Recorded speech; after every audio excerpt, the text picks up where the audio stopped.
Hello, আসসালামু আলাইকুম everyone. রমাদান মুবারক। রমজানে দীর্ঘ সময় পানাহার থেকে বিরত থাকতে হয়। এই গরমে রোজা রাখার সবচেয়ে বড় সমস্যা হচ্ছে তৃষ্ণা বা পিপাসা লাগা।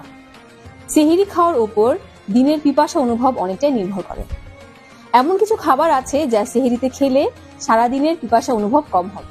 বেশি মশলা জাতীয় খাবার এড়িয়ে চলুন। এর বদলে রাখতে পারেন সবজি জাতীয় খাবার। লাউ, মিষ্টি কুমড়া, পটল, ঝিঙে, কচু ইত্যাদি জাতীয় সবজি শরীরের জন্য বেশ ভালো।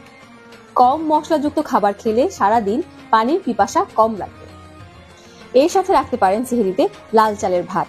এতে পেট সহজে ভরা থাকবে এবং সারাদিন পানির পিপাসাও কম লাগবে।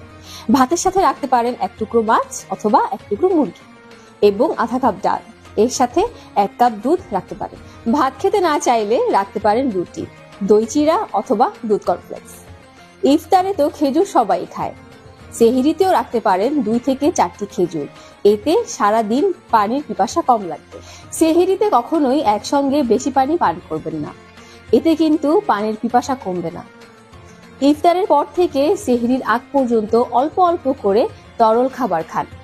এতে আমাদের দেহ হাইড্রেটেড থাকবে এবং সারাদিন পিপাসা কম লাগবে। ধন্যবাদ।